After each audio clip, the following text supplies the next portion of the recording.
السلام علیکم ورحمۃ اللہ وبرکاتہ۔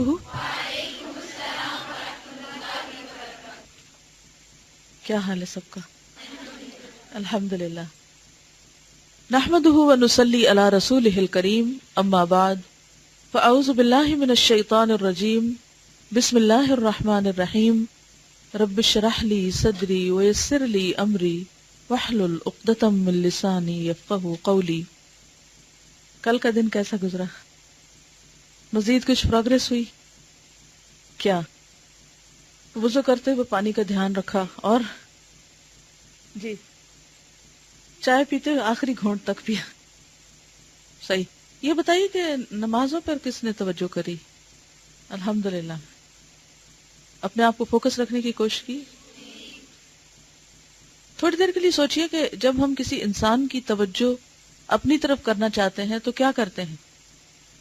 اس کی طرف غور سے دیکھتے ہیں، اور جب آپ کسی کی طرف غور سے دیکھتے ہیں تو دوسرا شخص خود بخود آپ کی طرف متوجہ ہو جاتا ہے۔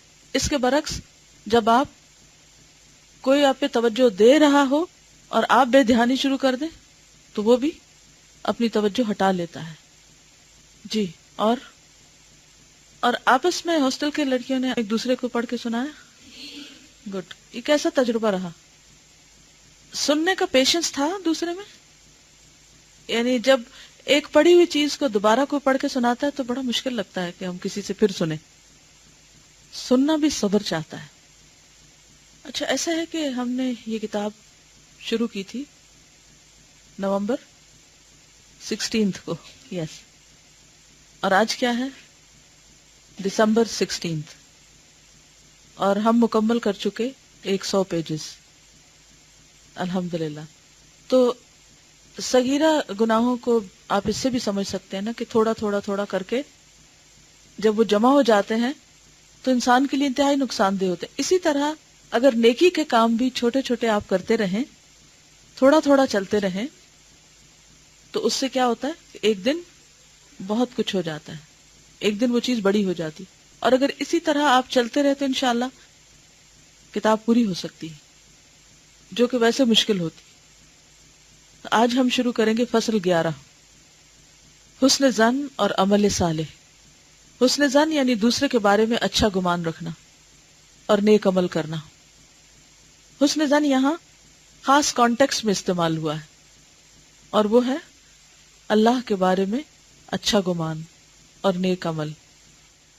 حسن ظن اور فریب اور مغالطہ کے فرق سے واضح ہے۔ مغالطہ کیا ہوتا ہے؟ غلط فہمی کی طرح ہوتا ہے۔ مغالطہ کے فرق سے واضح ہے کہ وہ حسن ظن صحیح اور حق ہے، اور حق ہے جو بندے کو عمل صالح کے لیے آمادہ اور تیار کرے۔ کون سا اچھا گمان اچھا ہے؟ جس سے انسان نیک عمل کرنے کے قابل ہو جائے۔ عمل صالح کے لیے مساعد اور ممد ہو۔ مساعد کا مطلب بھی مددگار، اور ممد کا مطلب بھی مددگار، ہیلپنگ۔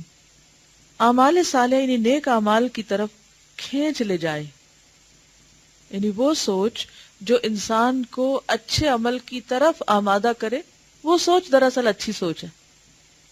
اور اگر وہ بطالت کس کو کہتے ہیں؟ بیکاری، بد عملی اور انہماک معاصی یعنی گناہوں میں مشغول ہونے کی طرف لے جائے، تو وہ حسن ظن نہیں، فریب اور دھوکہ ہے۔ کوئی کہے میرا اللہ تعالیٰ کے بارے میں بہت اچھا گمان ہے، لیکن میں عمل کچھ نہیں کر سکتا، تو یہ گمان جو ہے یہ دھوکہ ہے۔ اگر آپ اللہ کے بارے میں اچھا گمان رکھتے ہیں تو آپ کو عمل بھی اچھے کرنے چاہیے۔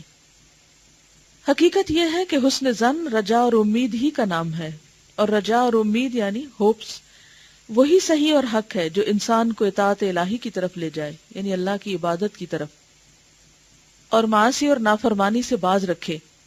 وہ رجا اور امید صحیح نہیں جو انسان کو بطالت اور بدعملی پر ابھارے، یعنی انسان غلط کام کرے اور پھر صرف ہوپس رکھے کہ سب اچھا ہو جائے گا۔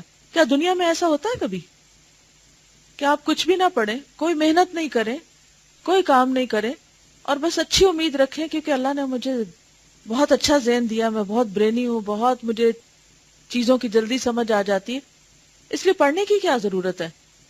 امتحان میں اپیئر ہو جاؤ اور خود ہی پاس ہو جاؤ گے۔ اور اگلے گریڈ میں چلے جاؤ گے. کیا ہم دنیا کے معاملے میں ایسا کرتے؟ کبھی بھی ایسا نہیں کرتے.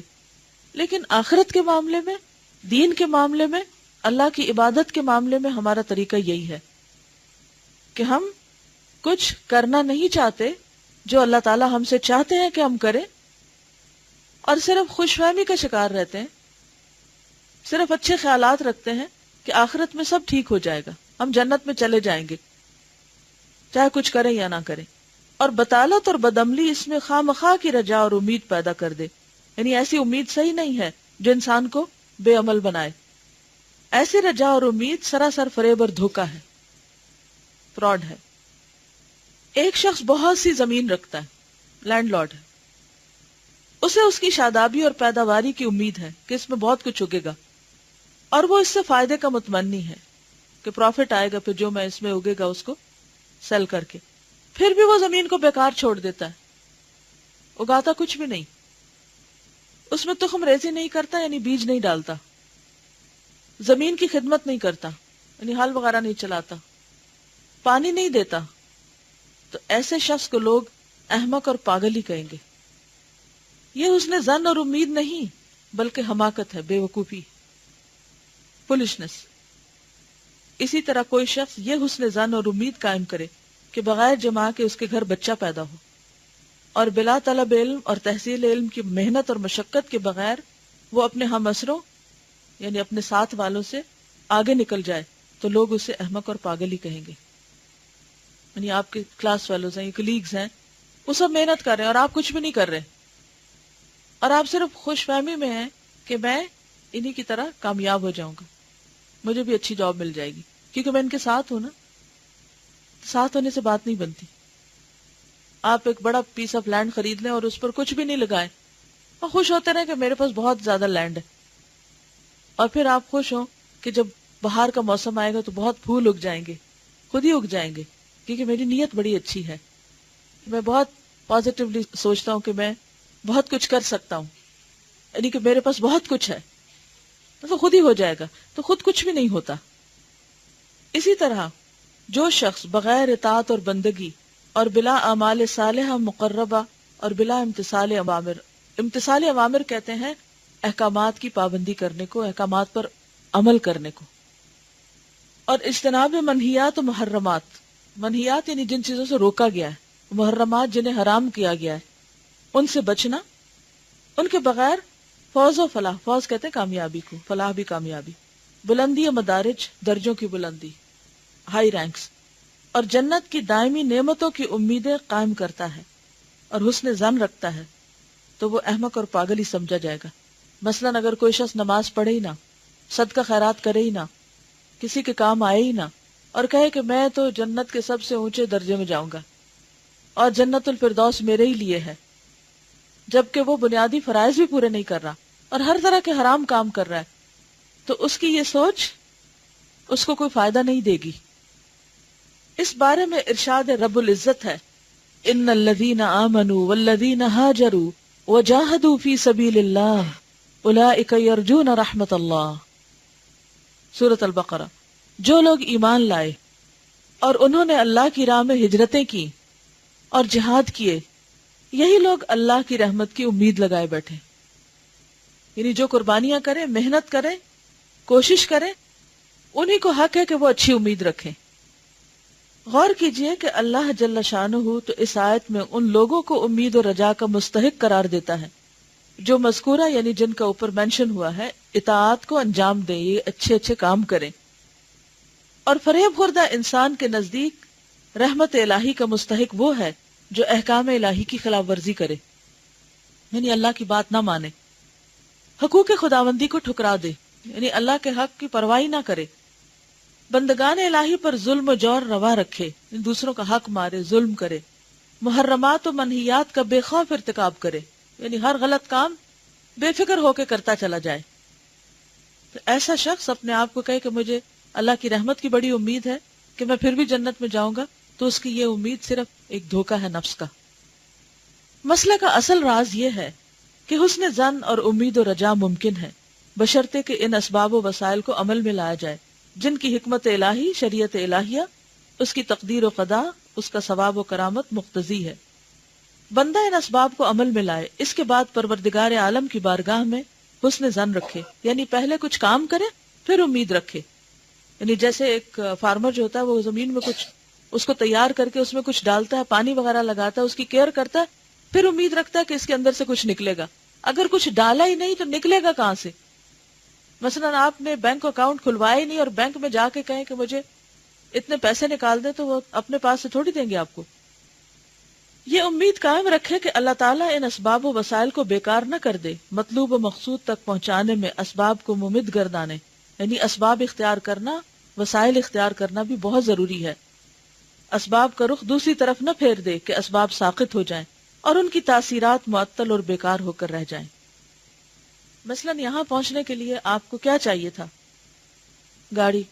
اب گاڑی آپ نہ چلائیں، نہ گاڑی پہ بیٹھیں اور صبح سے کہیں میری نیت بہت اچھی ہے کہ میں پڑھنے جاؤں گی اور خود ہی پہنچ جاؤں گی، امیجنیشن میں اڑ کے یہاں آ جائے، ایسا تو نہیں ہو سکتا نا۔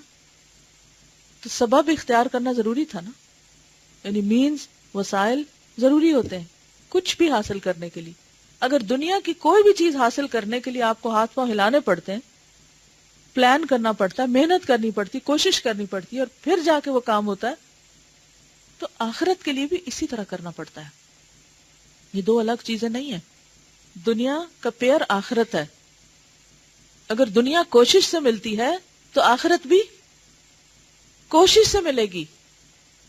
قرآن پاک میں آتا ہے وَمَنْ أَرَادَ الْآخِرَةَ وَسَعَى لَهَا سَعْيَهَا أُولَئِكَ كَانَ سَعْيُهُمْ مَشْكُورًا۔ من اراد الآخرہ، جس نے آخرت کا ارادہ کیا کہ مجھے صرف اس دنیا میں نہیں، وہاں بھی اچھا گھر چاہیے، وہاں بھی عزت کی جگہ چاہیے، تو پھر کیا کرے؟ وَسَعَى لَهَا سَعْيَهَا، اس کے لیے اتنی کوشش کرے جتنی کرنی چاہیے۔ ویسے دنیا میں آپ نے جس لیول پر پہنچنا ہو، کسی بھی آپ فیلڈ میں ہو، کسی بھی آپ فیلڈ میں ہو، اس میں اگر آپ ترقی چاہتے ہیں، پروگرس چاہتے ہیں، آگے بڑھنا چاہتے ہیں، تو اسی لیول کی کوشش کرنی پڑے گی آپ کو۔ مثلا اگر آپ صرف ہائی اسکول کرنا چاہتے ہیں تو آپ کو اتنی محنت کرنی پڑے گی۔ اگر آپ یونیورسٹی کرنا چاہتے ہیں، بیچلرز کرنا چاہتے ہیں، ماسٹرز کرنا چاہتے ہیں، پی ایچ ڈی کرنا چاہتے ہیں، پوسٹ گریجویشن کرنا چاہتے ہیں، کیا کرنا چاہتے ہیں، جہاں آپ پہنچنا چاہتے ہیں اس تک پہنچنے کے لیے آپ کو اتنی محنت کرنی ہوگی۔ مثلا آپ کسی ایک بلڈنگ میں داخل ہوتے ہیں جس کے 50 فلورز ہیں، اور آپ لفٹ میں جا کر نمبر 30 پر آپ پریس کرتے ہیں اور امیجن کرتے ہیں کہ میں نمبر 50 پہ پہنچ جاؤں گا۔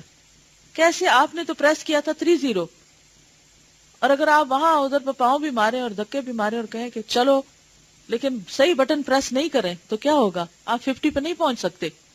بالکل آخرت بھی ایسے ہی ہے۔ جب تک آپ آخرت کے لیے، دین کے لیے بھی سخت محنت نہیں کریں گے، اس وقت تک آپ اوپر کے درجوں میں نہیں پہنچ سکتے۔ اور کتنے افسوس کی بات ہے، دنیا جو چھوٹی سی ہے، چند دن کی ہے، اس کے لیے تو ہم دن رات ایک کر دیتے ہیں، ہر طرح کی قربانی کرتے ہیں۔ مثلا دنیا کی ایجوکیشن کے لیے ہم بعض اوقات کیا کرتے ہیں؟ راتوں کو بھی جاگتے ہیں، کھانا چھوڑ دیتے ہیں، ہر طرح کا آرام راحت چھوڑ دیتے ہیں۔ لیکن دین کے لیے ہم نے کبھی ایسا کیا؟ آخرت کے لیے کبھی ایسا کیا؟ کبھی نہیں کیا، بہت کم کیا۔ اس وقت ہمیں شیطان کیا سجاتا ہے؟ اس میں کیا کرنے کی ضرورت ہے؟ کیا ہم اچھے مسلمان نہیں ہیں؟ ہم تو بہت سے لوگوں سے اچھے ہیں، ہم یہ بھی کرتے ہیں، یہ بھی کرتے ہیں، یہ بھی کرتے ہیں، اور وہ فلاں فلاں جو بہت اچھے بنتے ہیں وہ یہ نہیں کرتے جو ہم کرتے ہیں۔ ہم نے اچھا اور برا ہونے کا خود سیلف میڈ کرائیٹیریا ایک بنا رکھا ہے، یہ نہیں دیکھتے کہ اللہ تعالیٰ کیا فرماتے ہیں اس کے بارے میں۔ تو یہ بات یاد رکھنے کی ہے کہ اگر چھوٹی سی دنیا کے لیے، جس کا آخرت کے مقابلے میں کیا مثال دی گئی، سمندر کے اندر اگر کوئی شخص انگلی ڈبولے اور پھر نکالے تو اس کو کتنا پانی لگے گا؟ یہ ساری دنیا بھی اگر کسی کو مل جائے نا تو بس وہ اتنا سا پانی ہے۔ اس کے مقابلے میں آخرت وہ خیر و ابقا، بہتر بھی اور ہمیشہ باقی رہنے والی ہے۔ باقی سارا سمندر آخرت ہے۔